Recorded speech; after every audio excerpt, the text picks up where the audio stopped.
तो ओके बच्चों, आज फिर स्टार्ट करते हैं हम next topic, reflection through spherical surface. ठीक है, इसमें हम स्फेरिकल सरफेस जो सरफेस लिए हैं ये कॉन्वेक्स लिए हैं और कॉनकेव, दो टाइप की स्फेरिकल सरफेस है, कॉन्वेक्स और कॉनकेव। दोनों से रिजल्ट सेम आएगा।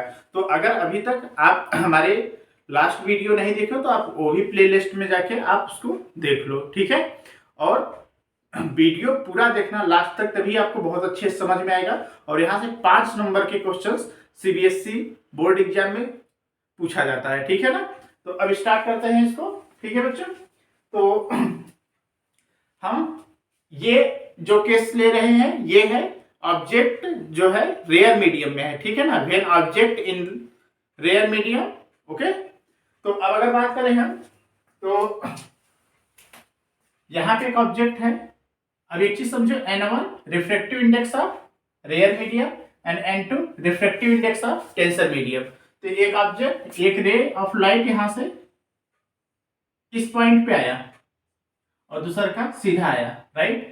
तो अब ये देखो, ये कर्व सरफेस है। कर्व सरफेस का जो है नॉर्मल हमेशा उसके सेंटर से पास होता है। ठीक है ना, कर्व सरफेस का नॉर्मल हमेशा उसके सेंटर से पास होता है। तो ये हो गया सी सेंटर। ठीक है ना, ये इंसिडेंट एंगल हो गया आई। अब देखो, रेयर मीडियम से डेंसर मीडियम में जा रहा है रे, क्या होगा, बैंड हो जाएगा टुवर्ड्स नॉर्मल। तो इसको तो जाना तो ऐसे सीधा था, बट ऐसे ना जाके ये इस तरह से मुड़ गया और ये बन गया यहाँ पे इमेज। एक लाइट इधर से आया और एक इधर से आया, ये बन गया इमेज। ये हो गया हमारा ऑब्जेक्ट। इसको डिस्टेंस हमने यू लिया। यहां से परपेंडिकुलर ड्रॉ करते हैं हम, परपेंडिकुलर ड्रॉ, ये राइट, ये एम बन गया। एम, इसे पोल बोलते हैं पी, लेकिन हम पी और एम को एक ही पॉइंट पे मानेंगे क्योंकि ये डिस्टेंस बहुत कम होता है। तो यहाँ पे हम इसको मान सकते हैं और इसको हम पी यहाँ पे ले लेते हैं, राइट। तो ये एंगल क्या बन गया हमारा, रिफ्लेक्टेड एंगल, सॉरी, ये एंगल बन गया हमारा रिफ्लेक्टेड एंगल आर। ये बन गया अल्फा ऑब्जेक्ट वाला, और ये बन गया बीटा, और ये बन गया गामा। ठीक है ना, अल्फा बीटा गामा, राइट। ये डायग्राम क्लियर हो गया, ये रेयर मीडियम और ये डेंसर मीडियम। तो अगर बात करें हम यहाँ पे ट्रायंगल ओपीसी में, ट्रायंगल ओपीसी में, तो यहाँ पे देखो आई इक्वल टू क्या हो जाएगा, अल्फा प्लस के बीटा। तो I equal to alpha plus के बीटा। क्यों, क्योंकि एक्सटर्नल एंगल इक्वल टू क्या होता है, external angle sum of internal angle के इक्वल होता है। जिसे इक्वेशन 1 बोल दिए, राइट। अब हम ट्रायंगल पीसीआई में देखें, ट्रायंगल पीसीआई में, तो यहाँ पे हम बीटा को लिख सकते हैं आर प्लस के गामा, बीटा को आर प्लस के गामा। तो यहां से आर की वैल्यू अगर निकाले हम, तो R equal to beta minus gamma, equation 2 ले लिए। ठीक है, ये रिफ्रैक्टिव इंडेक्स है रेयर मीडियम का और ये रिफ्रैक्टिव इंडेक्स है डेंसर मीडियम का। तो N1 क्या है, N1 है refractive index of rare medium और N2 है refractive index of denser medium.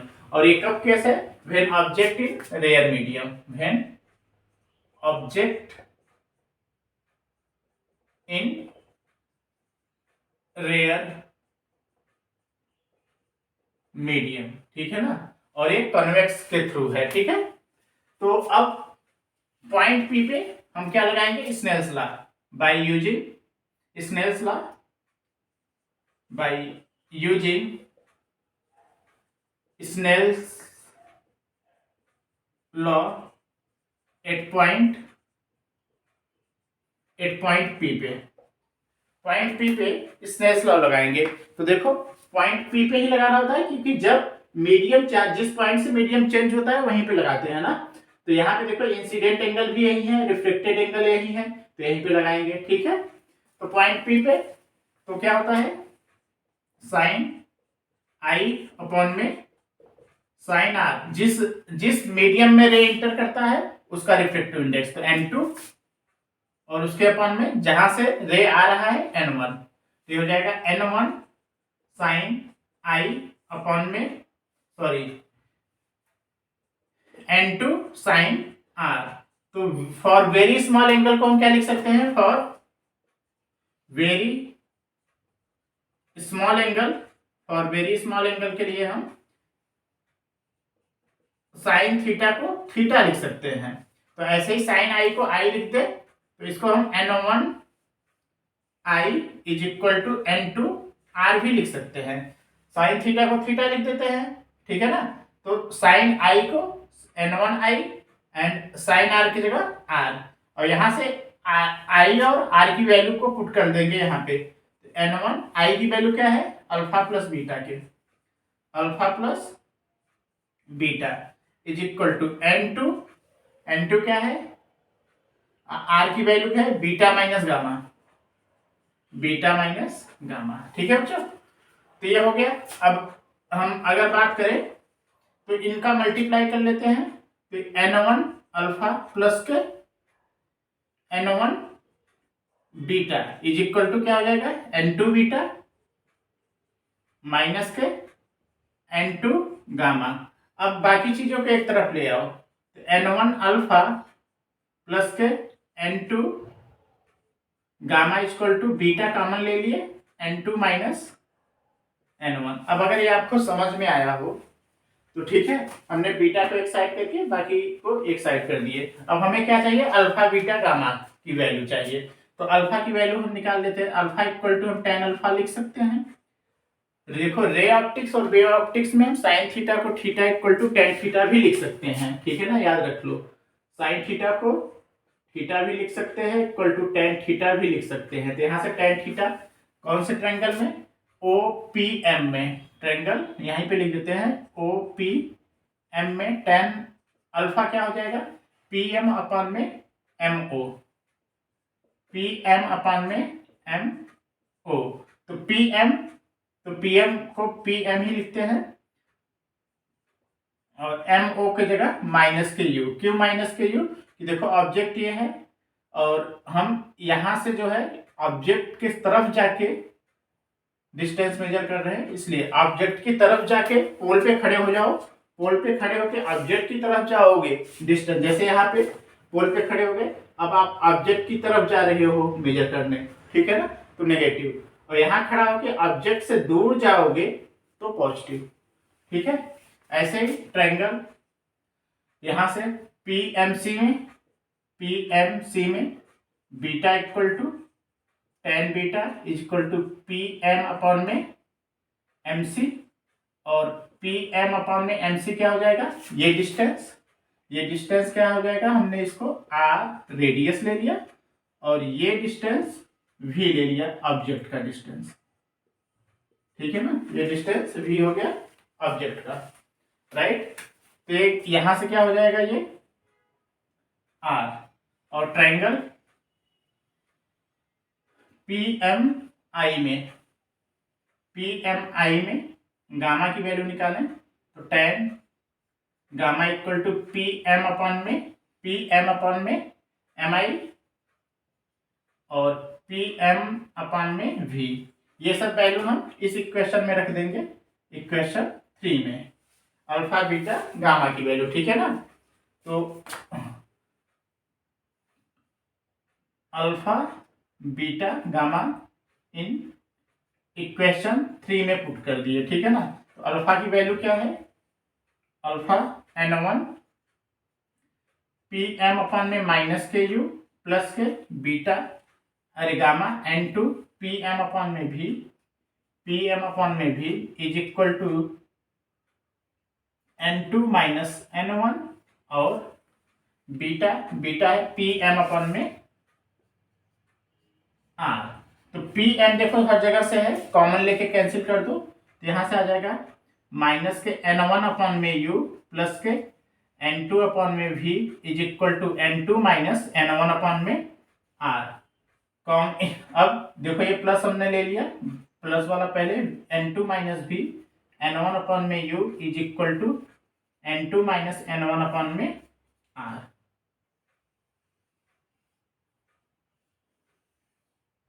ठीक है, ये आ गया हमारा रिजल्ट N2 अपॉन में V माइनस N1 अपॉन में U equal to N2 minus N1 upon में R। क्लियर हो गया बात? तो बच्चों ये रिजल्ट कॉन्वेक्स के लिए भी सेम होता है और कॉनकेव के लिए भी सेम होता है। इसको याद कैसे रखना है?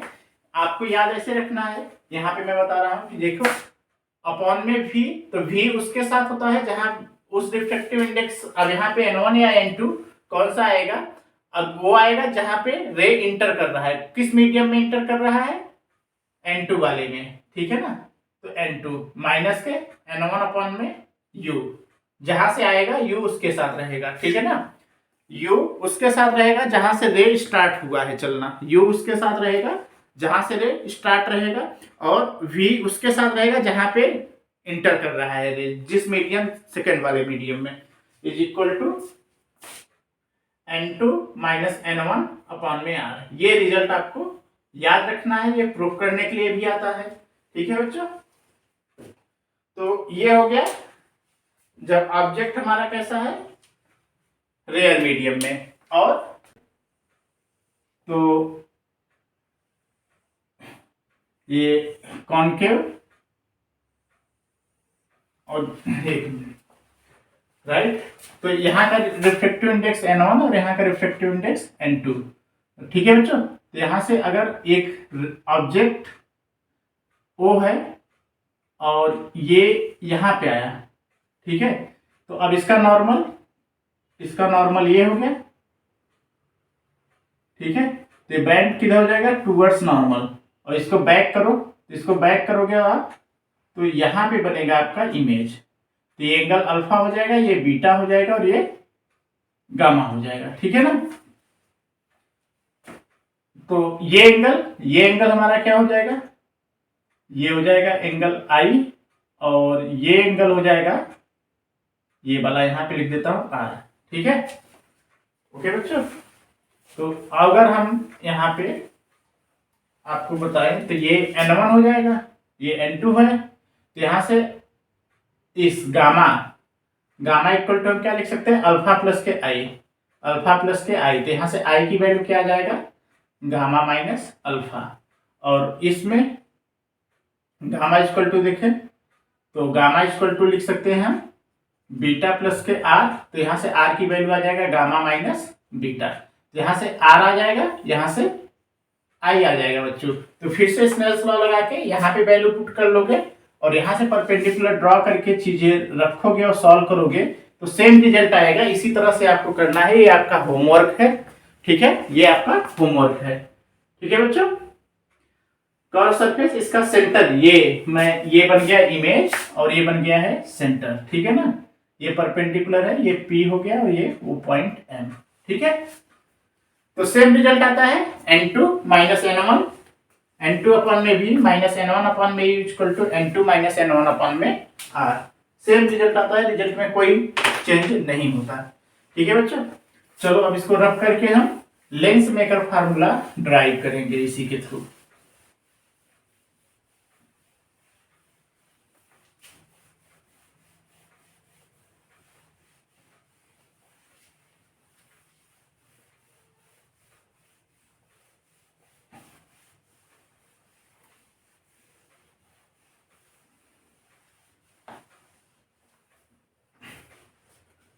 ठीक है, तो देखो एक बात समझो बच्चों कि जब ऑब्जेक्ट इन रेयर मीडियम में है, ऑब्जेक्ट रेयर टू डेंसर में है, मतलब ऑब्जेक्ट रेयर में और डेंसर में, तो हमारा जो फार्मूला होता है N2 अपॉन में V माइनस N1 अपॉन में U is equal to N2 minus N1 upon में R होता है। और जब डेंसर ऑब्जेक्ट मान लो डेंसर पे है और इमेज रेयर में बन रहा है तो ये होता है N1 अपॉन में V माइनस के N2 अपॉन में U is equal to N1 minus N2 by R, ठीक है। इसको याद रखना है आपको, ठीक है बच्चों। तो अब देखो लेंस मेकर फार्मूला, यहां पे एक लेंस लेते हैं,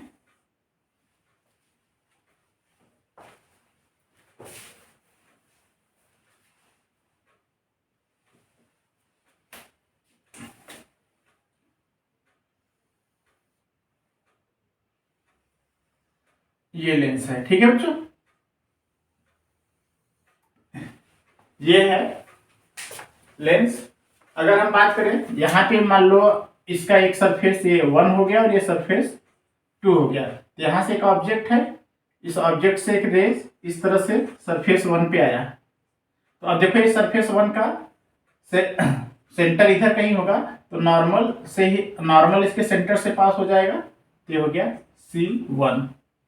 अब देखो ये रेयर से डेंसर, यहाँ का रिफ्रैक्टिव इंडेक्स N1 है, यहाँ का रिफ्रैक्टिव इंडेक्स N2 है, फिर यहाँ का रिफ्रैक्टिव इंडेक्स N1 है। क्योंकि इधर तो एयर है, ये ग्लास है, तो ये किधर बेंड हो जाएगा, टुवर्ड्स नॉर्मल। तो ये ऐसे आएगा। अब अगर ये सरफेस नहीं होता तो इसका इमेज कहाँ पे बनता, इसका इमेज यहाँ पे बनता I।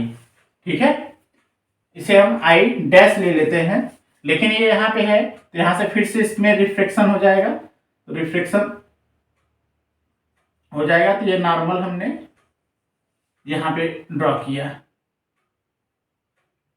ठीक है, तो अब ये डेंसर टू रेयर आ रहा है, तो ये बैंड हो जाएगा अवे फ्रॉम नॉर्मल, नॉर्मल से दूर हो गया और ये बन गया इमेज I। फाइनल इमेज ये बन गया।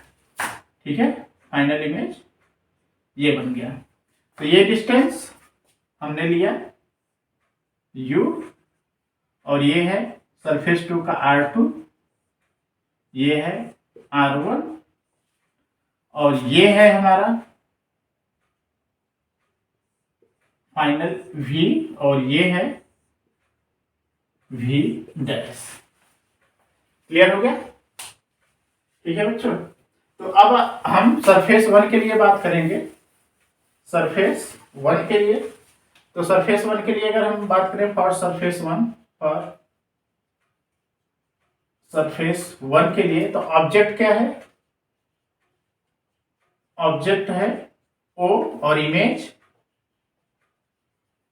है I डैश। ठीक है, तो इसके लिए वही, अभी देखो सरफेस 1 कन्वेक्स वाला है, तो इसके लिए जो फार्मूला रेयर टू डेंसर हो रहा है, रेयर टू डेंसर क्या लगाएंगे, N2 अपॉन में V माइनस के N1 अपॉन में U is equal to N2 minus N1 upon में R। तो अब N2 और V, इसका इमेज कहाँ पे है, ये क्या है, V डैश, इसको हमने V डैश लिया, माइनस के N1 अपॉन में U is equal to N2 minus N1 upon में R की जगह R1। ये इक्वेशन 1 लिए। अब देखो ये जो इमेज बना है I डैश, ये दूसरे वाले के कैसा काम करेगा, एज ए वर्चुअल ऑब्जेक्ट की तरह। एक चीज ध्यान देना, रे ऑप्टिक्स में अगर एक से अगर दो कर्व साथ साथ हैं, तो एक से जो इमेज बनेगा वो दूसरे वाले के लिए वर्चुअल ऑब्जेक्ट की तरह काम करता है। ठीक है ना, तो वर्चुअल ऑब्जेक्ट की तरह काम करता है। तो अगर हम अब देखो यहां से रेज अभी तो ये लेंस के अंदर से बाहर जा रहा है, तो ये इधर कैसा है, डेंसर, और इधर कैसा है, रेयर। तो अब डेंसर टू रेयर वाला लगेगा, डेंसर टू रेयर। तो इसमें कौन सा फार्मूला होता है, N1 अपॉन में V माइनस के N2 अपॉन में U is equal to N1 minus N2 upon में R। तो N1 अपॉन में V ही रहेगा यहाँ पे, देखो N1, और फाइनल इमेज ये बना है V माइनस के N2, और अब ये कैसा होगा, ये ऑब्जेक्ट की तरह काम कर रहा है, ये ऑब्जेक्ट की तरह काम कर रहा है, तो ये ऑब्जेक्ट की तरह काम कर रहा है, किसके लिए, सरफेस 2 के लिए। तो ये V डैश हो जाएगा, V dash equal to N1 minus N2 upon में R2। ये इक्वेशन 2 हो गया। दोनों को ऐड कर लेते हैं, तो यहाँ पे हम दोनों को ऐड करते हैं, तो ये देखो N2 अपॉन में V डैश माइनस के N1 अपॉन में U प्लस के N1 अपॉन में V माइनस के N2 अपॉन में V dash is equal to, देखो यहाँ पे N2 माइनस N1 अपॉन में R1 है, यहाँ पे N1 माइनस N2 अपॉन में R2 है, तो यहाँ से माइनस कॉमन ले लेंगे। ठीक है ना, N2 माइनस N1 अपॉन में कॉमन ले लिए, ये इधर मैं लिख देता हूं, तो यहां से आ जाएगा 1 अपॉन R1, और यहां से माइनस के 1 अपॉन में R2 आ जाएगा, माइनस के 1 अपॉन में R2, तो ये कैंसिल हो जाएगा, और इसको हम लिखेंगे N1 अपॉन में V माइनस के N1 अपॉन में U is equal to N2 minus N1 upon N1 1 upon R1 minus के 1 अपॉन R2। ठीक है, अब यहाँ से N1 कॉमन लें तो 1 अपॉन में V माइनस 1 अपॉन में U is equal to N2 minus N1, N2 minus N1 1 upon में R1 माइनस 1 अपॉन में R2। अब इसको डिवाइड कर लेते हैं तो 1 अपॉन में V माइनस 1 अपॉन में U is equal to N2 minus N1 upon में N1। ठीक है, और ये हो जाएगा 1 अपॉन में R1 माइनस 1 अपॉन में R2। शायद यहाँ नहीं दिख रहा होगा वो, तो मैं इसको ऊपर ही लिख देता हूँ। इससे डिवाइड करते हैं यहाँ पे, ठीक है ना। तो 1 अपॉन में V माइनस 1 अपॉन में U इज इक्वल टू ये हो जाएगा N2 अपॉन में N1 माइनस के 1 और 1 अपॉन में R1 माइनस 1 अपॉन में R2। ठीक है, यहां तक आया। अब यहाँ पे इफ ऑब्जेक्ट एट इंफिनिटी मान ले, इनफाइनाइट, तो ऑब्जेक्ट इनफाइनाइट है मतलब U क्या हो गया इनफाइनाइट, तो V कहाँ बनता है F पे, फोकस F पे बनता है। ठीक है, और इमेज फोकस पे बनता है, तो ये हो जाएगा 1 अपॉन F और N2 अपॉन में N1 को हम N लिखते हैं माइनस के 1 अपॉन में R1 माइनस 1 अपॉन में R2। ये आ गया हमारा लेंस मेकर फार्मूला। ठीक है, ओके बच्चों, ये आ गया लेंस मेकर फार्मूला, जहां पे n की जगह क्या, n की जगह हम N2 अपॉन में N1 या इसे N21 भी लिखते हैं। ठीक है, इस वाले n की जगह। ओके बच्चों, यहाँ पे हमने 2 अच्छे टॉपिक कवर किए, reflection through spherical surface and जो है लेंस मेकर फार्मूला। ये 5 नंबर में क्वेश्चन पूछा जाता है। अगर अभी तक आपने हमारा वीडियो देखा तो उसके लिए बहुत बहुत धन्यवाद, और अगर वीडियो पसंद भी आया तो आप इसको लाइक भी करो और अपने दोस्तों के साथ शेयर करो। Thank you sir.